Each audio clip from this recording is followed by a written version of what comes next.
Hello and welcome. We're talking tonight about same-sex marriages, and with me are two gentlemen who are married. In Canada, it's legalized or legal, and we're going to talk about their story. We're going to talk about some of the benefits of marriage as we know it. We are going to talk about homophobia, and I think you will find it a very interesting show.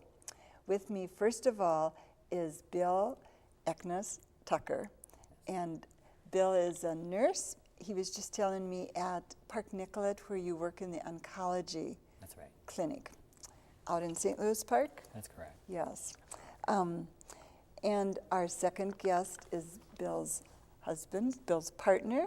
What's the proper word, We Paul? use partner. Partner. Yeah.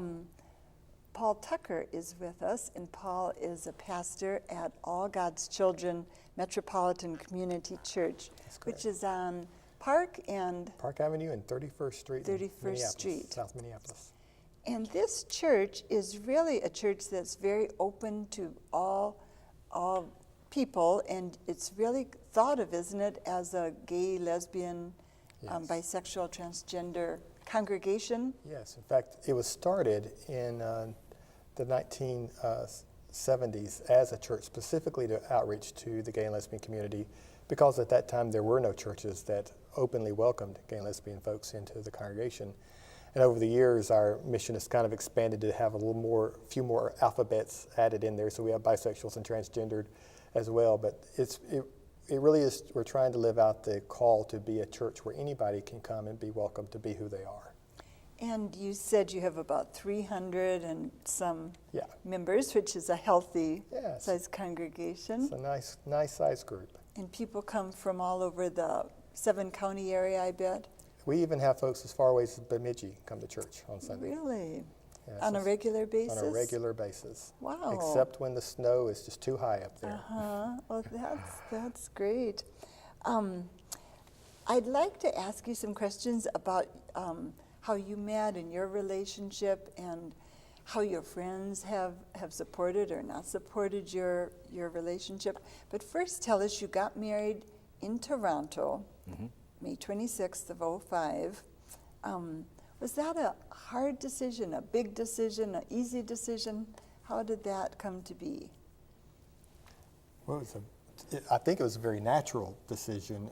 We had been together for about 3 years at that point. About 3 years before we decided. In an exclusive relationship? Yeah. And we had already had a service, a little private service at our home a year on our first anniversary. Just had some friends over and everything. But when Canada started moving toward full legalization, we really wanted to have a service somewhere where we could formally recognize our relationship, just like everybody else does when they want to formally recognize their relationship. So we decided to go up to Toronto. The pastor of the church there is a good friend of mine, and the church where we were married was actually the site of the very first gay marriage in North America. So it was the congregation that kind of pushed the envelope in Canada to start the ball rolling. When was that, Paul? How long ago? That was in 2001, I believe. Okay. It's when they started, and then the process in Canada is kind of going province by province. So they have about 7 of their provinces have full marriage rights. And Ontario was first then? Yes, definitely. And now the whole country is moving toward just making it nationwide. Is it moving west, as the pioneers did in our country? Is that how it's sweeping? Well, it skipped over Manitoba, Saskatchewan, and Alberta to British it Columbia. did? Okay, Yeah. which in some ways isn't surprising Right. with the West Coast Right. influence. Just for those who have followed but not closely, the San Francisco situation in terms of all the marriages that were performed and then Nullified. it was nullified, and it seems quite amazing that that happened for all those people. How many couples were involved? A couple of thousand. Oh, it was more than that. I thought it was like 10,000 people. 10,000? I don't remember, but there was a bunch. Yeah. So, And the courts ruled that the mayor was stepping beyond his bounds, and so the marriages were nullified. how have you followed this much? I'm wondering how the mayor is handling the whole thing at this point. Is he pushing to to go further again in this area, or? Actually, what they did is then several couples who had some gone to Canada and other places had legal marriages have now come back to California and challenged the California statute. And so it's gone to the courts. And the courts in California have ruled that there is no constitutional ban to keeping people from having marriage.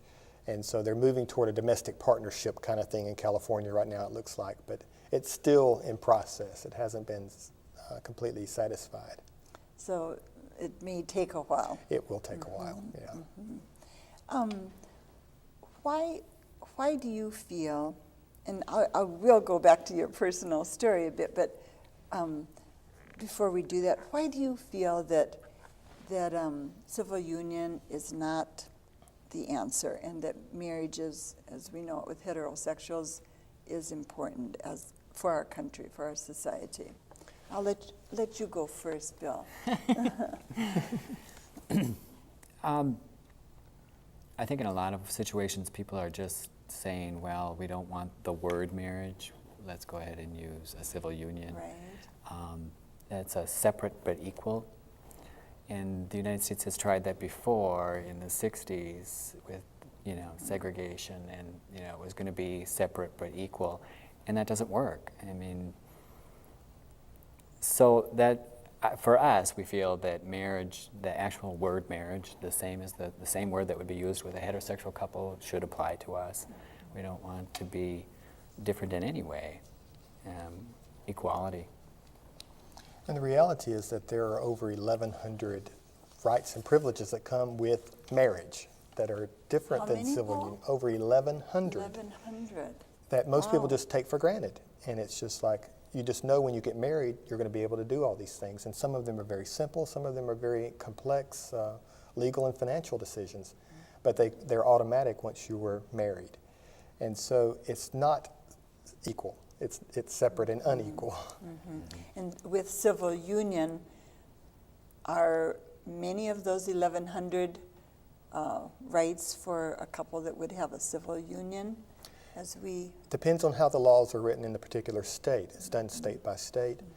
And in some of the states where they've passed civil union legislation, many and perhaps most of the rights are included.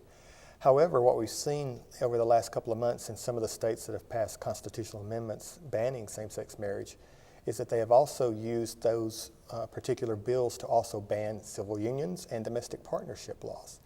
And in fact, in Ohio, we saw the anti-gay amendment used to nullify domestic violence law, where people who are living together unmarried, but where one partner experienced domestic violence, could no longer be protected by the domestic violence law of Ohio because they were not married.